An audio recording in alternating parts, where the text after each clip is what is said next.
Baiklah, demikian hasil presentasi kelompok 3 ini.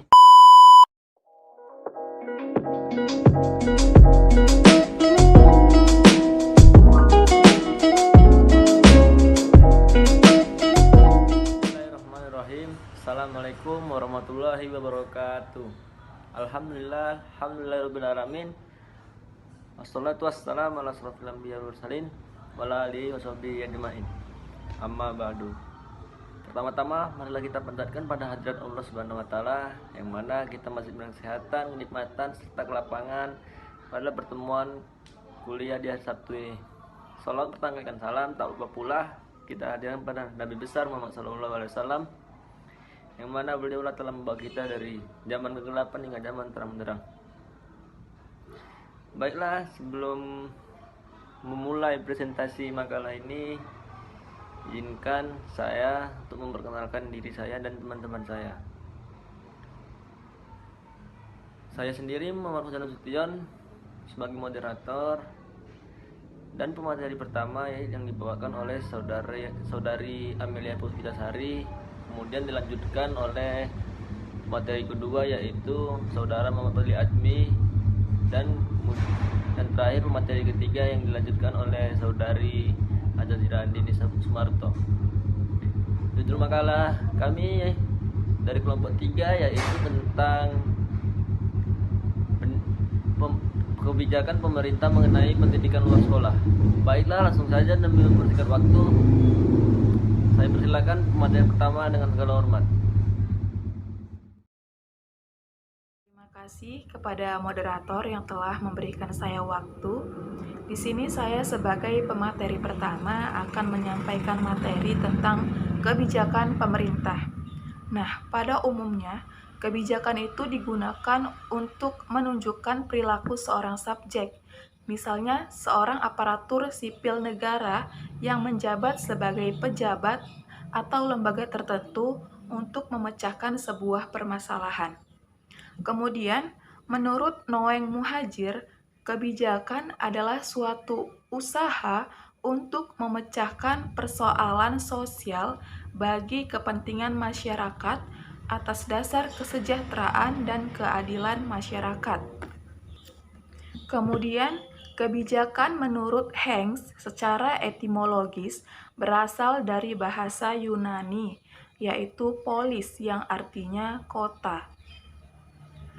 Kebijakan merupakan petunjuk dan batasan pada umumnya yang menjadi arah dari tindakan yang akan dilakukan. Kemudian, dalam sebuah kebijakan harus memenuhi 4 hal penting. Yang pertama, meningkatnya tingkat hidup masyarakat. Kemudian, yang kedua, terjadi keadilan. Yang ketiga, memberikan masyarakat kesempatan untuk aktif berpartisipasi dalam membahas persoalan. Dan yang terakhir, terjaminnya pengembangan berkelanjutan. Kemudian, pemerintahan.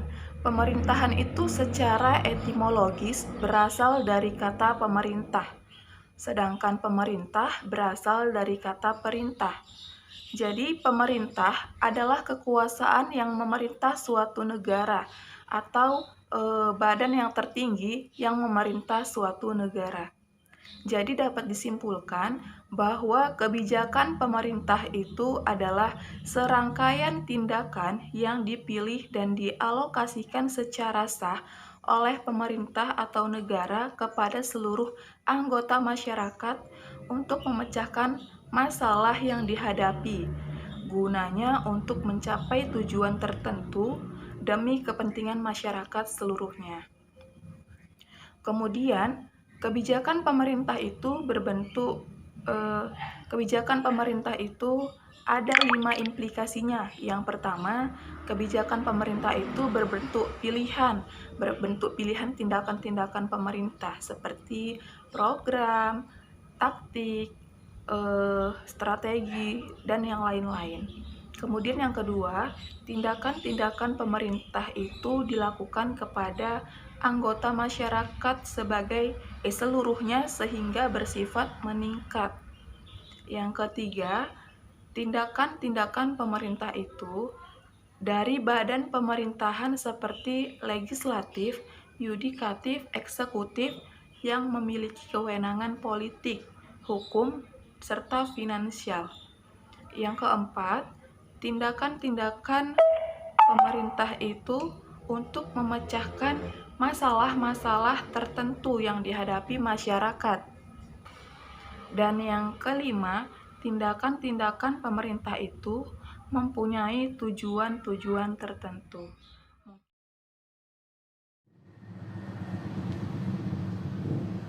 Baik, terima kasih. Judul yang saat ini sedang kita bahas adalah kebijakan pemerintah mengenai pendidikan luar sekolah. Nah, di sini saya akan sedikit mengupas apa itu pendidikan luar sekolah. Banyak para pakar pendidikan yang mendefinisikan tentang hal ini. Salah satunya yaitu Philip. Beliau berpendapat bahwa pendidikan luar sekolah adalah seluruh rangkaian kegiatan pendidikan yang terorganisasi, sistematis, dan dilaksanakan di luar dari sistem pendidikan formal. Ternyata hadirin, pendidikan luar sekolah itu sudah ada sebelum pendidikan formal itu terbentuk. Namun, pendidikan luar sekolah belum begitu tersusun dan tersistem, terformat dengan baik seperti pendidikan formal pada umumnya. Seiring berjalannya waktu, seiring berkembangnya peradaban manusia, maka pendidikan formal itu pun dibentuk oleh lembaga atau pemerintahan. Meski demikian, pendidikan luar sekolah juga ikut turut andil dalam memajukan kualitas pendidikan. Tahukah hadirin bahwa belajar di sekolah juga ada masalahnya loh. Misalnya keterbatasan waktu, keterbatasan materi, ketersediaan fasilitas, pengajar yang profesional, dan lain sebagainya. Untuk itu, pendidikan luar sekolah hadir sebagai solusi atas segala permasalahan yang ada di dunia sekolah dengan peranannya yang cukup melengkapi demi memajukan dunia pendidikan. Saya mengutip dari sebuah buku yang berjudul Dasar-Dasar Proses Belajar Mengajar yang ditulis oleh Nana Sujana pada halaman 107. Di situ disebutkan bahwa pendidikan luar sekolah memiliki 3 peranan dasar. Yang pertama, sebagai pelengkap, yaitu melengkapi kemampuan dan mengembangkan potensi yang dimiliki oleh peserta didik yang tidak diperoleh di sekolah. Misalnya, belajar melukis kaligrafi, murotal, menjawat, tahfizul Quran, olahraga, dan lain sebagainya. Yang kedua, peranannya sebagai penambah, yaitu diperuntukkan bagi peserta didik yang ingin menambah materi yang telah diperoleh di sekolah. Misalnya, ikut les mata pelajaran, kursus komputer, kursus bahasa, dan lain sebagainya.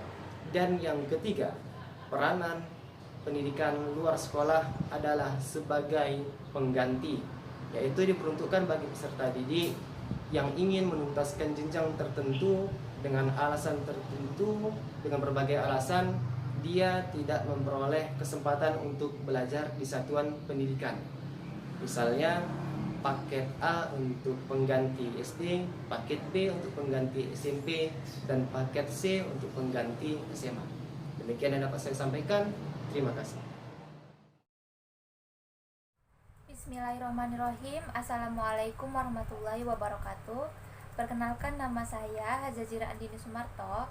Saya dari kelompok 3 dan sebagai pemateri terakhir yang akan membahas tentang kebijakan pemerintah mengenai pendidikan luar sekolah. Pada hakikatnya, pendidikan berfungsi untuk mengembangkan kemampuan, meningkatkan mutu kehidupan dan martabat manusia, baik individu maupun sosial. Nah, dengan kata lain, pendidikan ini berfungsi sebagai sarana pemberdayaan individu dan masyarakat guna menghadapi masa depan. Nah, terdapat dalam Undang-Undang Dasar tahun 1945 pasal 31 ayat 1 menyebutkan bahwasannya tiap-tiap warga berhak untuk memperoleh pengajaran pendidikan. Dari kutipan pasal di atas, berarti bahwa setiap warga negara memiliki hak untuk memperoleh pendidikan dalam rangka meningkatkan kesejahteraan kehidupannya. Dan pemerintah berkewajiban menyelenggarakan pendidikan yang dapat membelajarkan warga masyarakat dari berbagai lapisan sesuai dengan bakat, minat, dan kemampuannya. Nah, implementasi Undang-Undang Dasar 1945 Pasal 31 dan Undang-Undang Sistem Pendidikan Nasional Nomor 20 Tahun 2003 Pasal 13, maka pemerintah menyelenggarakan program pendidikan nasional yang dilaksanakan melalui 2 jalur. Nah, jalur pertama yaitu pendidikan sekolah yang diselenggarakan secara berjenjang dan berkesinambungan. Nah, yang jalur kedua yaitu pendidikan sekolah yang diselenggarakan secara non-formal dan informal, dilaksanakan melalui pendidikan keluarga, kelompok belajar, kursus-kursus, dan satuan pendidikan yang sejenis. Nah, adapun kebijakan pemerintah mengenai pendidikan luar sekolah tertuang dalam Peraturan Pemerintah Republik Indonesia Nomor 73 Tahun 1991, yaitu bab pertama, ketentuan umum pasal 1. Dalam peraturan pemerintah ini yang dimaksud dengan poin pertama yaitu pendidikan luar sekolah adalah pendidikan yang diselenggarakan di luar sekolah, baik dilembagakan maupun tidak. Nah, poin kedua yaitu warga belajar adalah setiap anggota masyarakat yang belajar di jalur pendidikan luar sekolah. Poin ketiga yaitu kelompok belajar adalah satuan pendidikan luar sekolah yang terdiri dari atas sekumpulan warga masyarakat yang saling membelajarkan pengalaman dan kemampuan dalam rangka meningkatkan mutu dan taraf kehidupan. Poin keempat yaitu kursus, yaitu satuan pendidikan luar sekolah yang terdiri atas sekumpulan warga masyarakat yang memberikan pengetahuan, keterampilan, dan sikap mental tertentu bagi warga belajar. Poin kelima yaitu menteri adalah Menteri Pendidikan dan Kebudayaan. Poin keenam, menteri lain adalah menteri yang bertanggung jawab atas penyelenggaraan satuan pendidikan luar sekolah di luar lingkungan Departemen Pendidikan dan Kebudayaan. Nah, poin yang terakhir yaitu pimpinan lembaga pemerintah non-departemen adalah pimpinan lembaga pemerintah non-departemen yang bertanggung jawab atas penyelenggaraan satuan pendidikan luar sekolah. Bab kedua yaitu tujuan pasal 2. Pendidikan luar sekolah bertujuan yang pertama yaitu melayani warga belajar supaya dapat tumbuh dan berkembang sendiri mungkin dan sepanjang hayatnya guna meningkatkan martabat dan mutu kehidupannya. Poin kedua yaitu membina warga belajar agar memiliki pengetahuan, keterampilan, dan sikap mental yang diperlukan untuk mengembangkan diri, bekerja, mencari nafkah, atau melanjutkan ke tingkat dan jenjang pendidikan yang lebih tinggi. Nah, yang ketiga yaitu memenuhi kebutuhan belajar masyarakat yang tidak dapat dipenuhi dalam jalur pendidikan sekolah. Nah, berdasarkan penjelasan dan peraturan pemerintah tersebut, dapat disimpulkan bahwa pendidikan luar sekolah dalam sistem pendidikan nasional adalah mempunyai fungsi utama yaitu untuk menyiapkan, meningkatkan, mengembangkan, dan membina sumber daya manusia agar memiliki pengetahuan, keterampilan, sikap, dan daya saing untuk merebut peluang yang tumbuh dan berkembang dengan mengoptimalkan sumber-sumber yang ada di lingkungannya. Nah, mungkin sekian dari materi saya, kurang dan lebih saya mohon maaf. Wassalamualaikum warahmatullahi wabarakatuh. Baiklah, demikian hasil presentasi kelompok 3 ini. Semoga dapat bermanfaat bagi kita semua. Apabila ada kesalahan maupun kesilapan dari moderator ataupun materi, mohon dimaafkan. Saya selaku moderator izin mengundurkan diri.